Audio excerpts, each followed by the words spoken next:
এবারে দেখব আজকের সংবাদপত্র নিয়ে আমাদের নিয়মিত আয়োজন পত্রিকার পাতায়।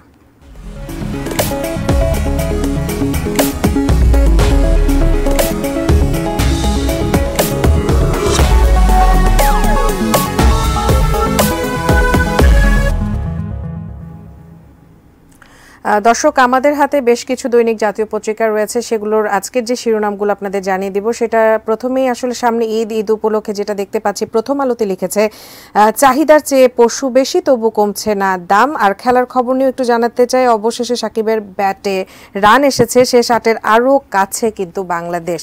সমকালে চলে যেতে চাচ্ছি, সমকালে যেটি দেখতে পাচ্ছি যে পশুর হাট নিয়ে একটি শিরোনাম আছে, সেখানে মহাসড়ক থেকে অলি গলি পশুর হাটের বিস্তার। আসলে এই বিষয়ে কিন্তু অনেক সাবধানতা দেখাতে বলেছে আমাদের প্রশাসন, তারপরও এইরকম আসলে সাবধানতা আমরা দেখতে পাচ্ছি না এখানে, সেটি দেখাচ্ছে। এবং কালের কণ্ঠে চলে যাচ্ছি, কালের কণ্ঠে গরুর দাম নিয়ে লেখা আছে, গরুর দামে নৈরাজ্য সাদিক এগ্রোর বেশ কিছু আসলে আমরা যেটি দেখতে পাচ্ছি অনেকদিন ধরেই কোরবানি ঈদকে সামনে রেখে আমরা সংবাদ মাধ্যমগুলোতে সাদিক এগ্রোকে নিয়ে অনেক বেশি নিউজ দেখা যাচ্ছে, তো সেই বিষয়ে এখানে একটি শিরোনাম আছে। এরপর চলে যেতে চাই যুগান্তরে আছে ঘরমুখো মানুষের স্রোত। যেহেতু আজকে থেকে কিন্তু ছুটি মোটামুটি শুরু হয়ে যাচ্ছে এবং আজকে থেকে ঘরমুখো মানুষের একটি স্রোত আমরা দেখতে পাচ্ছি, যানবাহনের একটি চাপ দেখতে পাচ্ছি মহাসড়কগুলোতে, সেই বিষয়টি এখানে আছে। এছাড়া উপকূলে বাঁধ টেকে না 11 কারণগুলো সম্পর্কিত ভিতরে আপনারা বিস্তারিত জানতে পারবেন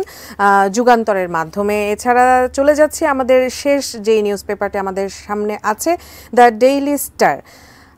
ফ্রাইডে উপলক্ষে তারা যেটি দিয়েছেন শিরোনামে, free rein for gold smugglers in Jhenaidah.